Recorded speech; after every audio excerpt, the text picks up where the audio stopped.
It's been absolutely fascinating working with everyone, actually, because everyone's from all sorts of different dance styles, like completely different disciplines. It's really interesting actually seeing the way that each kind of style, the way that each dancer is trained. So like the mentality is different, everything, the way they warm up, the way they focus, the way they are able to, what's the word, to choreograph, to freestyle. Freestyling is not something that's very particular in ballet. You're usually given your steps by a choreographer, and then you, I think the mark of a great ballet dancer is taking those steps and making them your own, making them better, making them come alive. But for a lot of the other dance styles that I've been watching over the last few months, that's very much, they create their own steps as they go along, and that's been amazing to watch. You know, they just hear some music and they just start moving. She's taken on this journey by these other cats. She has to quickly decide whether she trusts them, whether she wants to go on this journey. And I think there's a real turning point in the film where she actually realises that this might be where she's always meant to be, actually, which is quite a beautiful moment. It's been very, very surreal for someone who doesn't sing, you know, has never sung in public, really, apart from at school or at church, to suddenly be singing to Jennifer Hudson, singing with her for a few bars, and also to have a song created for them by Taylor Swift, and also to have that song sung to them for the first time by Taylor Swift. That was a very surreal day, but it's just been phenomenal to hear, you know, the talent that they have, and also Taylor's, to witness Taylor's ability to actually write a song, like lyrics and the melody, and to be in the same room as Andrew Lloyd Webber, working with him, being coached by him, watching him on the piano, everything. It's just been extraordinary. Beautiful Ghosts is a song that Victoria sings to Grizabella. I think it starts prompted by seeing a private moment of Grizabella sort of upset and hurt by the other cats and the way they treated her.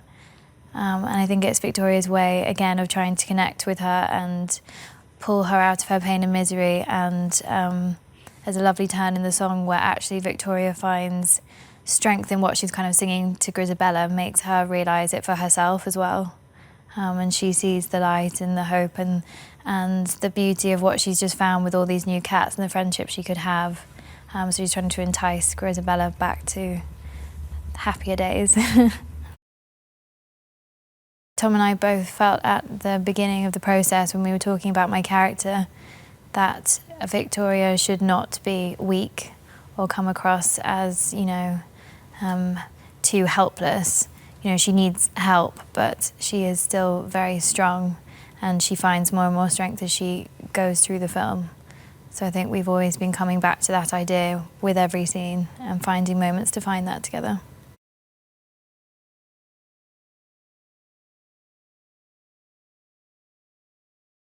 Macavity, the first thing you'll notice about him is his eyes. He has like these incredibly bright green, emerald green eyes that, you know, really pierce, and he has this scar. And he's a cat that's, you know, had a few wars. He wears this huge sort of fur coat and a hat, but the fur coat's got like scratches and muck all over it. And he looks really sort of majestic, but he's a tomcat. He's been about. And he's a trickster, you know. He's sort of like charming one minute and then horribly desperate and insecure the next minute. Tom, you know, wanted to see me do something I'd never done before. He wanted to see me outside my comfort zone. Thanks, Tom. And to be honest, you know, it's been amazing. Like, I've managed to sort of find a Macavity that I've not ever played in my whole entire life, like the kind of character he is. Look, you know, it's undeniable that this is one of the greatest musicals that's ever lived and ever been created. I think the film will not let it down. I think that, you know, it will be a spectacle that audiences would just marvel at the technology of how we did it, at how the movement and the songs came together and the scale of the film. I think people will be like, whoa. I mean, I really do. The vision for the film is extraordinary.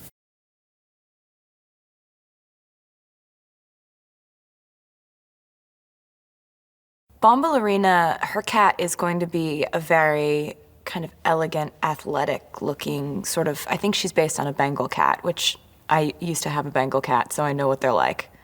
They're crazy. They're like amazing cats, but very, very kind of with a wild streak. And Bombalurina, the character, she's sort of one of the bad cats. In my head, I categorize the cats as either good cats or bad cats in this musical. You have the good cats. You have, Mr. Mistopheles, Munkustrap, Victoria is a good cat, Deuteronomy, Gus the theater cat, Bustopher Jones. They're all really good cats. Jenny Any Dots. Then you have the bad cats, which is Macavity and Griddlebone, Rumpelteazer, Mungu Jerry, and Bombalurina. Macavity is the baddest bad cat. We kind of are mobsters in this world where we sort of will take what we want. We're not abiding by any cat laws, and just sort of lying, stealing, cheating our way through life. And Bombalurina is this sort of right-hand man for Macavity. I think that Andrew Lloyd Webber's music is so impactful because it's so unabashedly emotional. It's so unapologetically emotional. There's absolutely no artifice in front of it. The emotion is at the forefront of what you're hearing. And I think that's really the trick to what has made his music so timeless, is that it leads with emotion.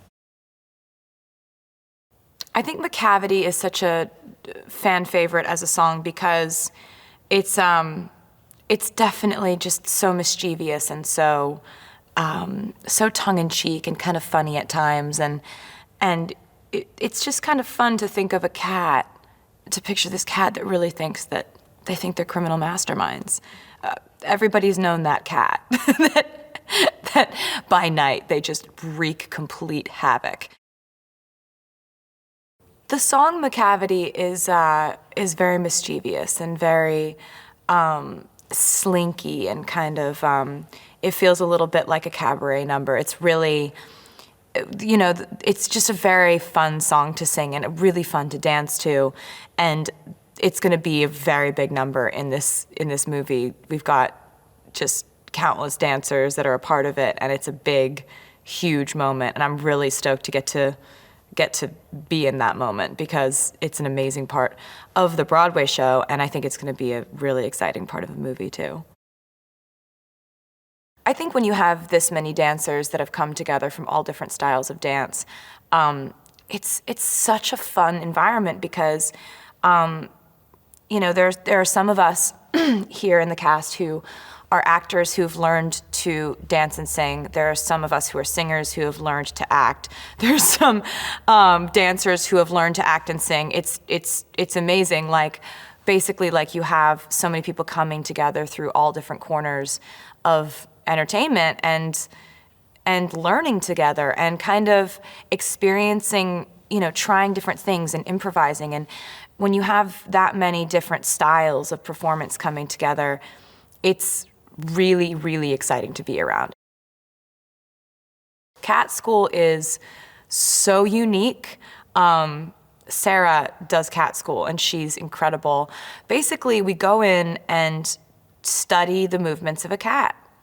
It's really exciting and fun to learn about, how they hold their posture, how they sense things, kind of just the anatomy of a cat that can make it more conducive to how a human can inhibit that kind of spirit. And it's just so fun. I mean, Cat School. If you told me I was gonna get to go to Cat School every day for work,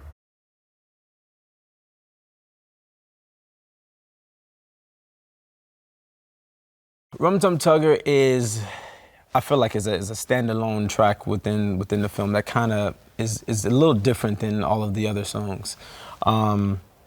it's a little funky, you know what I'm saying? It has like this little funk vibe. This is actually part of the set right behind me, the milk bar, which is kind of insane because it's 20 feet in the air. Like the stage is kind of 20 feet in the air.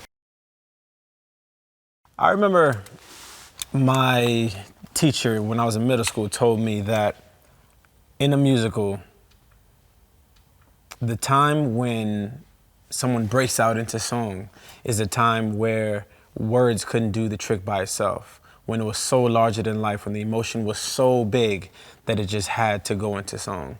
And I think I've ran with that state of mind ever since, because I think it's so on point. I think it's so right? You know, as soon as the emotion is just breaking into something that's just so deep that it just has to go into song. The rehearsal process is so cool, man. There's so many different kinds of dancers. There's so many different kinds of actors as well, right? So I think the really cool thing about the film is that there's a huge level of, it's kind of a level playing field, right? Because there's actors who've never danced before, there's singers who've never acted before, and there's dancers who haven't done both, right? So everybody's kind of like on this level playing field. And it's humbling in a lot of ways. You know, you have some of the best dancers on the planet here in different genres. You know, dancers from the Royal Ballet, you have some of the best hip hop dancers, you have some of the best tappers in the world, and they all are coming together to just create something that the world has never seen before. This film has some of the most talented people on the planet. You know, one week you're gonna have Taylor Swift coming out here and just blowing everybody's minds. The next week you're gonna have Jennifer Hudson out here blowing everybody's minds. It's been really interesting for me because they all have such different personalities and they all bring such a different dynamic to the film. I mean, Idris Elba, I mean, you know, his voice quiets a room, you know what I'm saying? And then James Corden, make you drop dead laughing.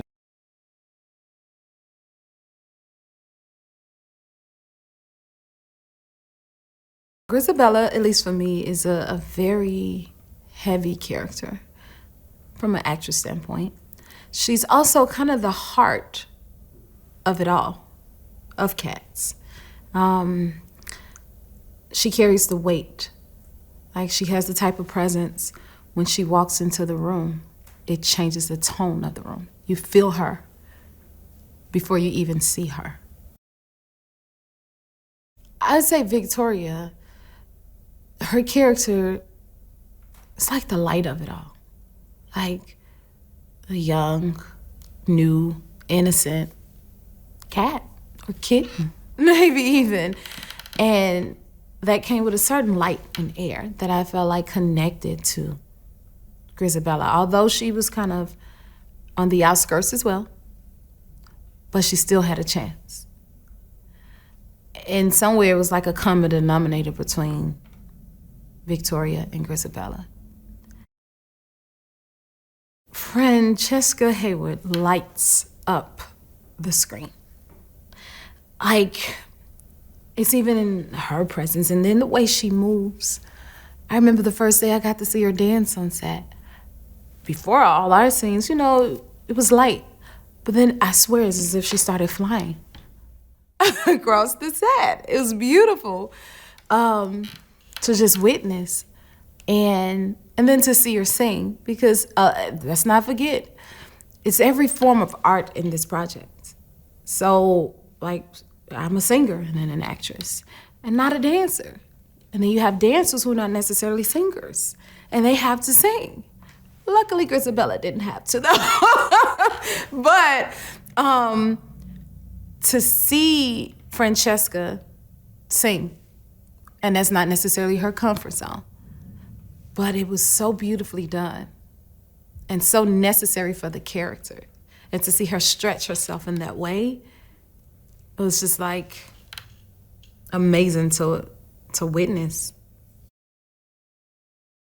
It's like living life through a cat's perspective, which was so fun. And every time we would go to a new set, all of us turned into children because it was that exciting, as we're now tiny. The kitchen shelf is like 30 feet high. And it's like, are you serious? So a rocking chair is enormous. When I first heard I was going to be in Cats, woo! Instantly, I felt the pressures of Grizabella on my shoulders, like, wait, me as Grizabella? Wait, I get to sing Memory? And then to learn of her journey and what she represents in this story, the weight that comes along with it, that's daunting, scary.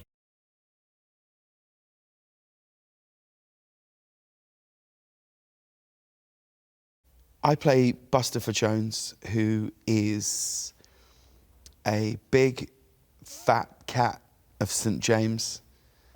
He's very posh. He loves a damn good time. And he really, really enjoys his food.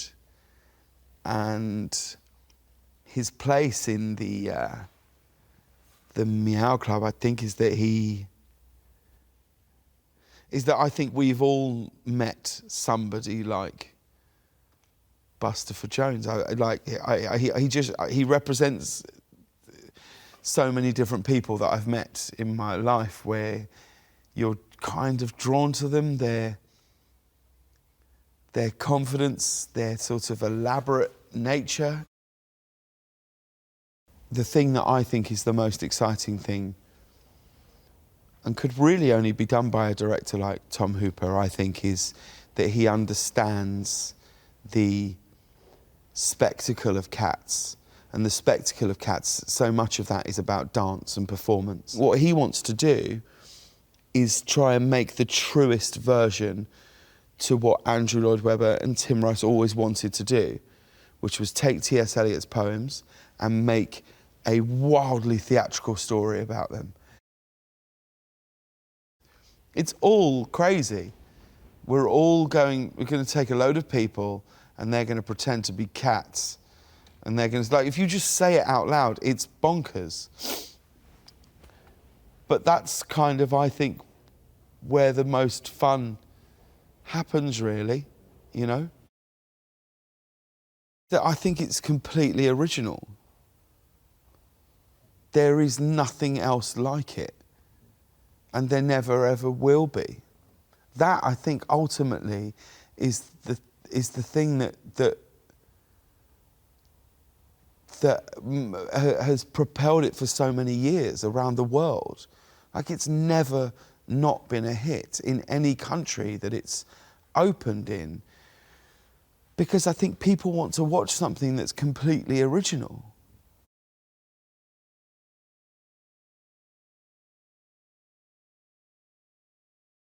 I think I've seen most of Andrew's musicals live, and I mean, he's obviously a musical genius and a musical theatre god. And yeah, so when Cats became a movie, obviously I jumped at the chance. He came on set yesterday, and like, I kind of get a bit nervous. Out of anybody here, he's probably the one that I get the most nervous and probably embarrassing around. I'm like, Andrew, hi. Or you're supposed to say like Lord Lloyd Webber. When you meet him, I don't know, I get really nervous around him. And singing in front of him for the first time was crazy. I love doing vocal training because I only get to do it when I'm doing like a singing movie, and I just find it really, really fun because your voice does really improve by doing exercises like that. And it's just, Fiona's just the best at it. She's so nice, and it can be really intimidating singing live. And there's so many amazing singers on the film, and you know, you've got to get up there in front of all of them and sing your number. But I felt like really well prepared. This movie is going to be spectacular, and personally, I mean, I'd be first in line to buy a ticket if I was in it or not. Just the cast is incredible, from Dame Judi Dench, legend of the game. Sir Ian McKellen, James Corden, Idris Elba. We were all just in a scene yesterday, and Taylor Swift. There's so many talented, gorgeous, beautiful people in the film.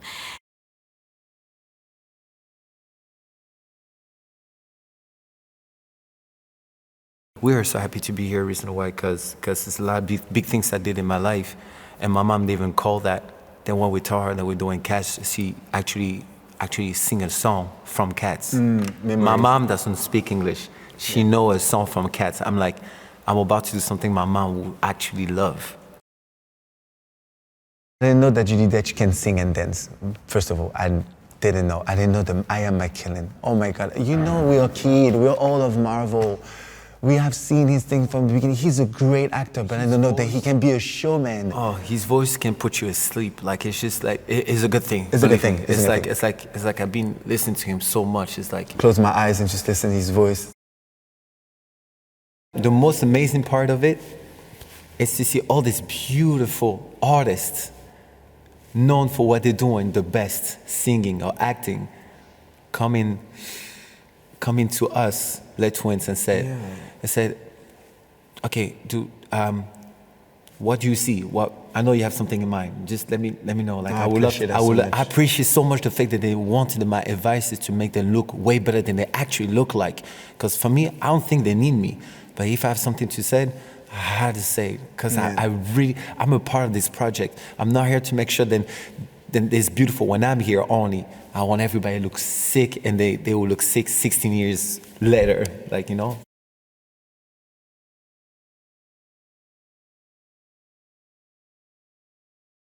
He's very, very clever, Andrew, and I've really been an enormous admirer of his for a very long time.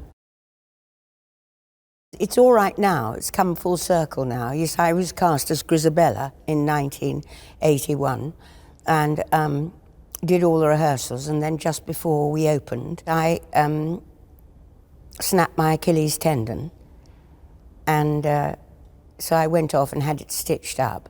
And so we all went to see it, which is a very, very strange experience. And I thought that that was my history with cats. But it turns out not to be.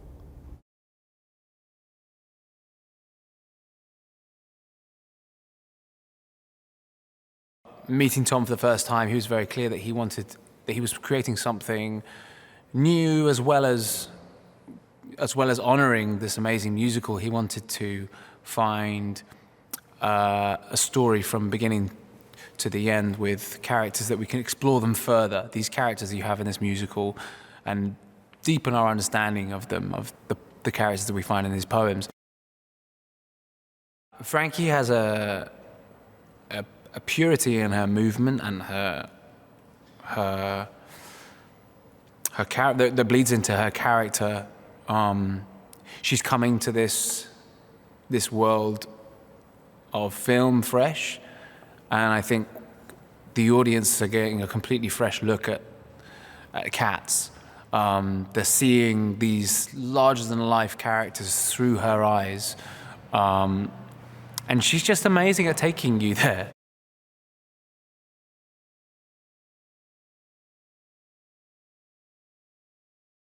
The story is all about this incredible night each year where this tribe of cats called the Jellicle cats come together to decide which cat gets the chance to be reborn and have a new life. And Judi Dench, who's like the spiritual leader of the cats, who plays old Deuteronomy, she's the character who gets to decide which cat has the most need of this kind of rebirth, renewal. And we see the night through the eyes of Frankie Hayward's cat, Victoria, who's abandoned rather brutally at the beginning of the film in a waste ground, and cats emerge and began to feel her out and work out who she is, and she goes on this incredible journey on this special night to discover who's going to be chosen. Lee Hall, who wrote the screenplay with me, we came up with this idea of Victoria being brutally abandoned at the beginning of the film and left in a waste ground, in a junkyard, and meeting these Jellicle cats. And the whole story of the film is her finding out who this community is, who the big personalities are, what a special night she's happened upon, which is what the Jellicle Ball is, what the rules of the world are, and so it becomes a kind of coming of age story where we experience the world of Jellicle cats through her eyes. the question of who was going to perform Memory was probably like the most burning question of casting. And, you know, so I'm so excited that Jennifer agreed to do it. And, you know, she's got the most extraordinary voice, but, you know, I've known from Dreamgirls on how much she has to offer as an actress too. And, you know, we went through a fantastic rehearsal process working on the kind of emotional hinterland behind the song and preparing her for the day. And, you know, I'm sure she was very nervous on the day because you kind of know when you're performing something like that what the pressure is. But, you know, she gave such an intelligent and emotional and incredible performance of it on the day that I knew I had the kind of emotional centerpiece of the film on that day. Ian's performance was, you know, utterly extraordinary, and you know I've wanted to work with him all my life, and to get this chance to work with him in his 80th year, in this incredibly special year for him, was you know, like for me as a director, like one of my great dreams. And he is a genius. He's extraordinary. He's a wonderful man and a wonderful person. And there was something incredibly moving about him playing Gus the theatre cat, and effectively evoking through this character a life on the stage, and Gus's recollections fit with Ian's in the most extraordinary way. And of course the main person Ian is addressing when he sings this song is Judi Dench. And of course they've acted together and they share, you know, a great theatrical past.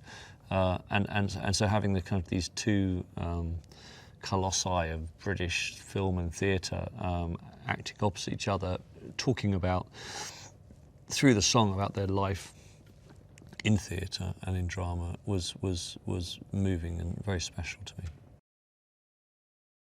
I've always wanted to work with her, so to be able to get in touch early on in this process and, you know, have this character in mind, and finally have the chance to work with her and direct her as an actress as well as a singer and a dancer, you know, it was such an amazing experience. And Idris Elba, you know, again I'm a huge fan of and wanted to work with him for such a long time. And the chemistry between them on set was fantastic. And Andy, I think, excelled himself creating an incredible number for Taylor and Idris, an incredible storytelling frame for their characters, and the introduction of, you know, the villain of the piece, Idris Elba.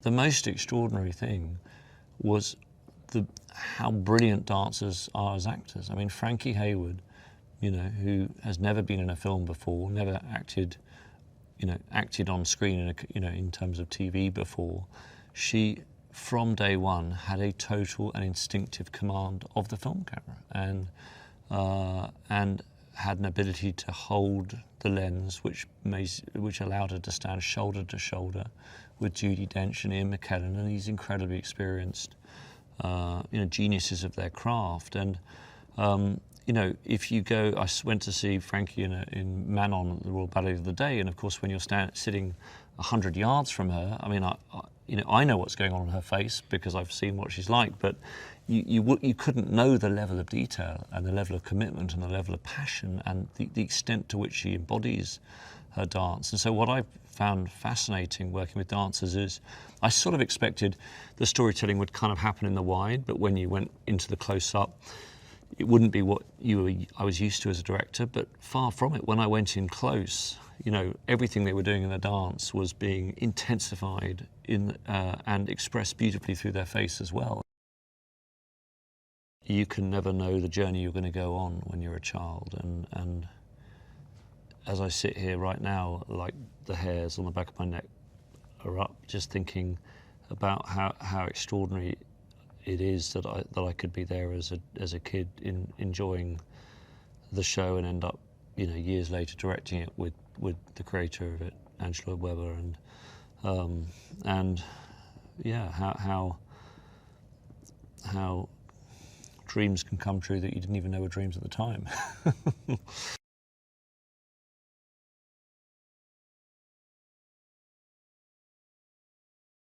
Cats was its own thing. From the very beginning, people didn't know how to categorize it, and I think the fact that it was its own thing made it a wonder. It made it a novelty, made it a talking point. Taylor's amazing talent, and also she is gung-ho. She is willing to just go there and practice and work it out, and like a total pro. And so I love the idea of saying, let's actually, how far can we go? How far can we push this? And how detailed can we get? How complicated can the story be? And yet at the same time be really huge and exciting. Learning that dance is like words for Tom has been a new thing that he's been amazing at stretching with and including me in. For me, there's always, I'm wearing several hats at the same time. I'm trying to clean up the picture to allow him to see it as well as he can see it, so that then he can take it further. Because that's what it's about. I mean, he's a great director, and he obviously knows this craft.